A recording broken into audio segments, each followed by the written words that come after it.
여러분, 오늘 5월 29일 일자로 정말 중요한 소식이 나왔습니다. 이제 대한민국의 벼락거지가 양산되는 시점에 와 있거든요. 제가 보기엔 벼락거지 시즌2입니다. 뭐냐면 오늘 기준금리를 0.25 인하했어요. 지난해 10월이 3.5였는데요. 드디어 연 2.5로 1%가 1년도 안 돼서 내려왔습니다. 이번 금리 인하는 대선을 불과 5일 앞두고 전격적으로 결정되는데요. 지금 현재 경제 상황이 되게 심각한 걸 보여주는 거예요. 금리 인하에 대해서 좋은 게 아니라요. 금리 인하가 됐다는 거는 경제가 그만큼 안 돌아가고 있다. 마이너스 구간이라고 얘기하는 거거든요. 그런 구간이 이전에 또 있었습니다. 뒤에 준비한 걸로 보여드릴게요. 이렇게 경제 성장률이 지난 4분기보다 0.2% 정도 역성장했습니다. 요즘 자영업자 진짜 힘들다고 하잖아요. 농담이 아니었다는 거죠. 전문가분들도 올해 경제 성장률을 하향 조정하고 있는데요. 그러다 보니 금리를 내렸는데 이렇게 방향이 정해지잖아요. 그러면 금리는 그 방향으로 또 내립니다. 다시 이제 또 금리가 올라가거나 그 환율 1,400원 같은 얘기 하시면 안 돼요. 이제 우리는 1,300원대에서 환율이 있고 금리가 점점 낮아집니다. 그런데 나와 연관이 없는 것 같죠? 아닙니다.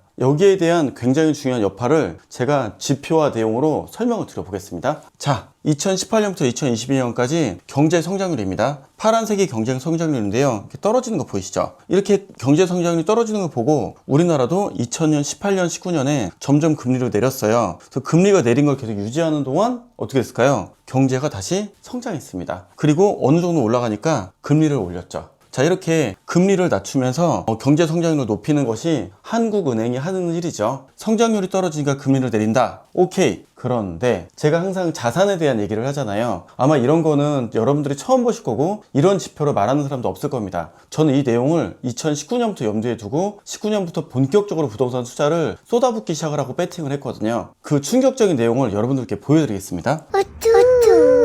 실물 자산에 어떻게 영향을 보여줄까? 2018년부터 2020년까지 금리가 단계적으로 내려오면서 어떤 일이 발생했을지 보여드리겠습니다. 자, 우리가 모두가 알고 있는 반포자이죠. 2018년에 금리가 2.5였는데 2019년 7월 31일 날 조금 내리고 2020년 3월 15일 날 점점점 내렸거든요. 어떻게 될지 보시죠. 여기가 첫 번째로 금리를 내린 시점입니다. 바닥에서 올라와서 그냥 여기까지만 보면 오를지 내릴지 어떻게 알아요. 근데 금리가 내리면 이렇게 됩니다. 그리고 또다시 뭔가 분위기가 안 좋으니까 금리를 또 내렸어요. 자, 그때부터 돈이 풀리기 시작을 하면 점진적으로 시장에 쫙 이렇게 퍼집니다. 서서히 가다가 이렇게 쫙 퍼지거든요. 그러면 이 돈이 쭉쭉쭉쭉 이렇게 영향력을 줍니다. 그리고 나서 금리를 인상하는 시점부터 다시 집값이 멈추기 시작을 했죠. 메인 단지만 그럴까요? 송파도 보여드리고 부산도 보여드리겠습니다. 자, 메인 단지인 또 다른 하나의 리센치 보겠습니다. 이 구간을 제가 찍어놨는데 이게 여기까지가 2018년이고요. 여기까지가 2019년입니다. 그래서 여기가 2019년 7월달입니다. 그래서 2019년 7월달을 기점으로 해서 금리가 하향하자마자 본격적으로 오르기 시작을 했죠. 그 다음에 또 분위기가 안 좋아지니까 금리를 더 내려줬어요. 이 금리를 계속 내린다는 거는 분위기가 되게 나쁘다는 거죠. 우린 이런 때를 기억하고 있죠. 코로나 시즌이라고. 그래서 본격적으로 내리면서 자산이 튀기 시작을 합니다.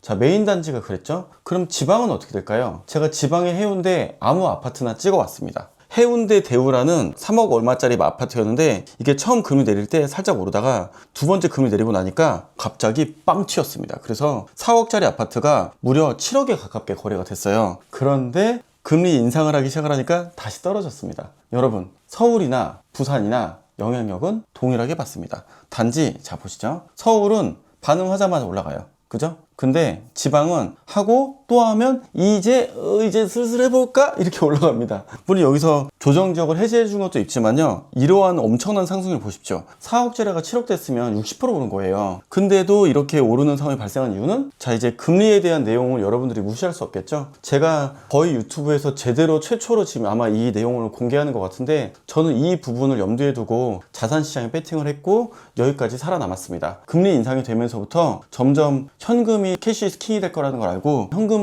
세팅인 모텔 혹은 고시원, 에어비앤비 이렇게 해서 이 고금리를 살아남았거든요. 저 최근에 몇 개 매수한 거 아시죠? 이유는 딱 하나예요. 금리가 떨어질 예정이니까요. 그래서 저도 2023년, 24년, 25년 계속 매수했던 이유는 금리 하락에 맞춰서 자산 세팅으로 넘어간 겁니다. 이런 이유는 가계대출에서 봐볼게요. 금리가 내려가면 당연히 이자 부담이 줄겠죠? 지금 보면 3.5에서 2.5로 내려가는데요. 대략 5분의 1에서 4분의 1 정도 줄어들었다고 생각을 하죠. 그러면 1,000만 원 이자 내다가 800만 원 이자 내는 거고 700만 원 이자 내는 겁니다. 그러면 300만 원 갖다 뭐 할까요? 나는 1000만 원 이자를 버텼었잖아요. 이 300만 원 가지고 가계 경제에 보탬이 되고 치킨이라도 하나 더 사 먹고 와이프 백이라도 하나 더 사줄 만한 이런 마음의 여유가 생기겠죠. 정부가 원하는 게 이겁니다. 금리로 이자 부담이 내려간다는 거로 끝나는 게 아니라 이걸로 가계 경제가 좋아지면서 다른 소비를 촉진할 만한 상황이 된다는 거죠. 이렇게 금리가 내려가면 또 무슨 일이 발생하냐? 제가 지금 자산에 대한 얘기를 했잖아요. 금리가 내려가면 주택담보대출 금리가 낮아집니다. 오늘 주택담보금리가 3%로 낮아졌다는 얘기를 봤거든요. 이렇게 되면 실소유자 느낌이 어떻죠? 사야죠. 집 구매 심리가 갑자기 살아나기 시작을 하고요. 저가 매물 중심으로 갑자기 빠지기 시작을 합니다. 벌써부터 서울, 강북이나 경기 지역의 실수요들이 매수가 늘어나고 있어요. 토어제를 재지정했는데도 강남 3구는 가격이 계속 신고가를 찍고 있습니다. 거래량이 줄어드는 거 고민하지 마십시오. 신고가를 찍는 게 중요한 겁니다. 아파트는 주식이 아니기 때문에요. 거래량이 폭발하면서 가격이 올라갈 때는 최저 구간일 때예요. 최저 구간은 끝난 건 전 국민이 알고 있잖아요. 끝났다니까요. 그래서 상승의 흐름이 유지될 때는 거래량은 없는데 매수가 꾸준하게 되면서 전세가 상승합니다. 여러분, 강남, 서초, 송파 전세 빨리 확인해 보시고요. 전세 가격 어떻게 되는지 빨리 보세요. 물건이 없습니다. 이러다가 어떻게 될까요? 월세가 올라갑니다.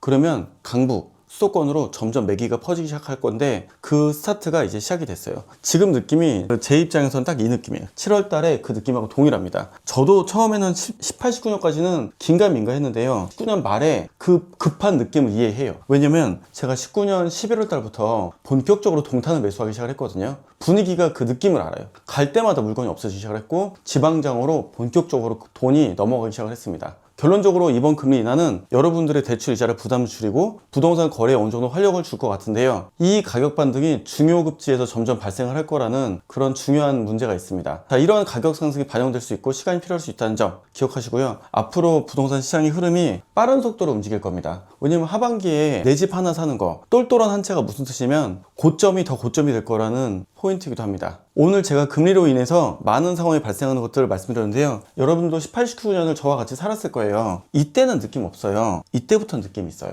이러한 포인트를 잘 기억해 두십시오. 자산시장의 분위기가 되게 커지고 있고요. 또 하나 있습니다. 오늘 저도 지금 이거 찍던 중에 계속 들었는데 외국에 금리가 떨어지기 시작하잖아요. 우리의 환율이 1,400원대에서 1,300원대로 떨어지고 있잖아요. 그럼 나는 테슬라 사서 5% 올랐는데 수익이 줄어들었어요.